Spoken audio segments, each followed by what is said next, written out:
Hi all, welcome back to our session. Banking awarenessல last வீடியோல நம்ம என்ன டாபிக் டிஸ்கஸ் பண்ணியிருந்தோம், இன்ஃப்ளேஷன் அப்படிங்கிற ஒரு கான்செப்டை டிஸ்கஸ் பண்ணியிருந்தோம்.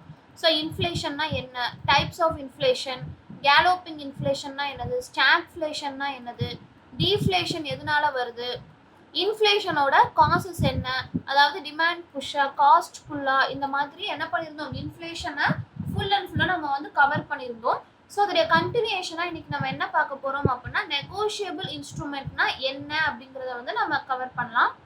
ஃபர்ஸ்ட் நெகோஷியபிள் இன்ஸ்ட்ருமெண்ட்னா என்னன்னா, இப்போ ஃபார் எக்ஸாம்பிள் நான் வந்து யாருக்காவது அமௌண்ட் பே பண்ணணும் அப்படின்னா நான் என்ன பண்ணுவேன், சர்டன் அமௌண்ட் ஆஃப் மணியை I should pay to them அப்படிங்கிறத வந்து எழுதி கொடுக்குறத என்ன சொல்லுவாங்க, நெகோஷியபிள் இன்ஸ்ட்ருமெண்ட் அப்படின்னு சொல்லி சொல்லுவாங்க. ஸோ நான் வந்து கண்டிப்பாக இந்த அமௌண்ட்டை பே பண்ணிடுவேன் அப்படிங்கிறதுக்கு ஒரு கேரண்டியாக இருக்கிறது தான் நெகோஷியபிள் இன்ஸ்ட்ருமெண்ட்.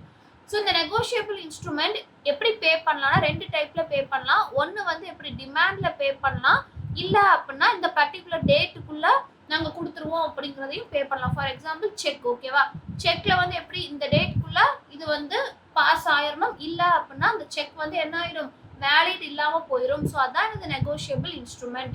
அப்போது negotiable instrument is a document guaranteeing the payment of a specific amount of money either on demand or at a set of time. ஓகேவா, என்னென்ன டைப்ஸ்லாம் இருக்குன்னு பாருங்க.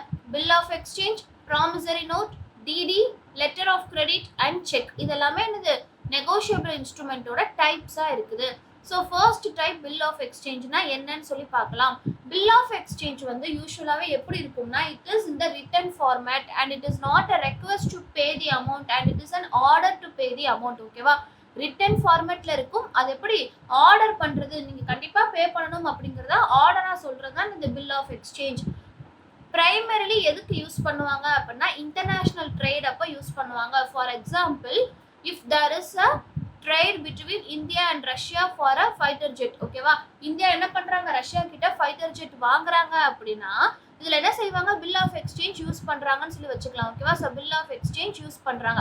அப்போ இந்தியா என்ன சொல்லுவாங்கன்னா, நீங்கள் கேட்குறப்ப நாங்கள் அமௌண்ட்டை கொடுத்துருவோம், இல்லை அப்படின்னா 2025 நாங்கள் என்ன பண்ணிடுவோம், 2025 மேக்குள்ளே இந்த அமௌண்ட்டை நாங்கள் பே பண்ணிடுவோம். இந்த மாதிரி டிமாண்ட்லேயோ அல்லது ப்ரீ டிட்டர்மைன்டு டேட்லேயோ என்ன பண்ணுறாங்க, ஒரு பார்ட்டி இன்னொரு பார்ட்டி கிட்ட நாங்கள் அமௌண்ட் பே பண்ணிடுவோம் அப்படின்னு சொல்லி பைண்ட் பண்ணுறது தான் என்ன சொல்லுவாங்க, பில் ஆஃப் எக்ஸ்சேஞ்ச் அப்படின்னு சொல்லி சொல்லுவாங்க.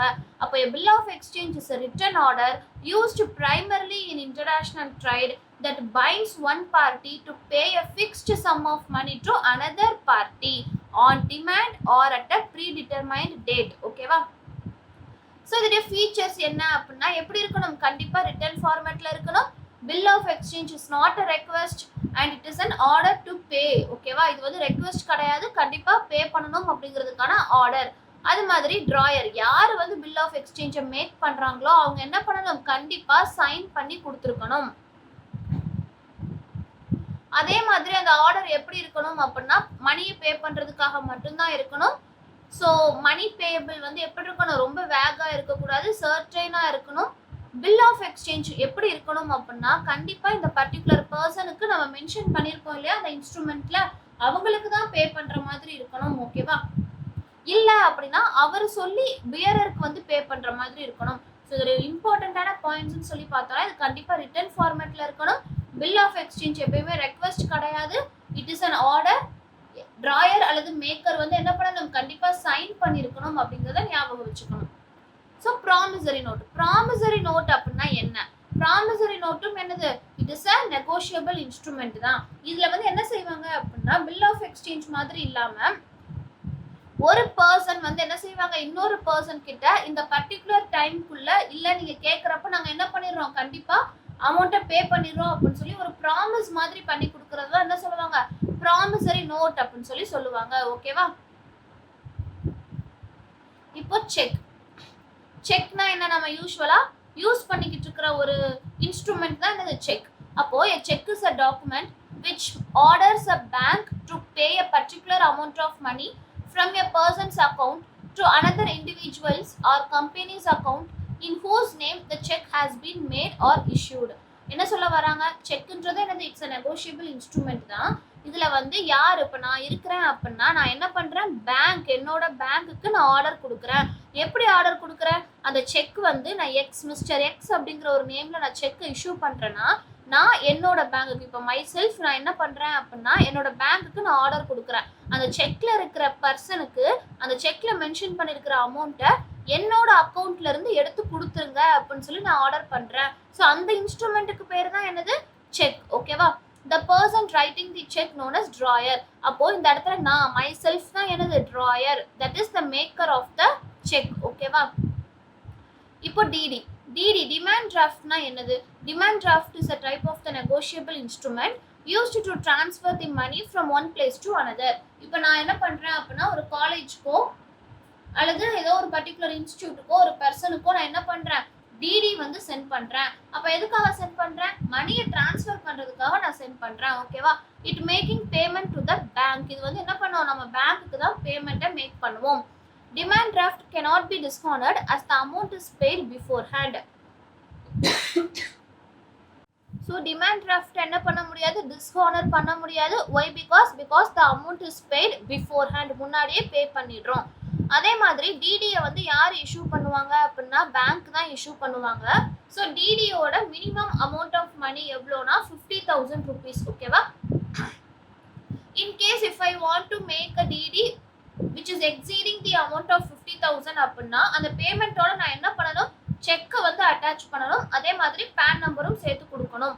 ஸோ அதே மாதிரி என்ன பண்ணணும்னா இப்போ நான் டிடியை வந்து என்ன செய்கிறேன், 50,000 ஒரு 60,000க்கு நான் மேக் பண்ணுறேன்.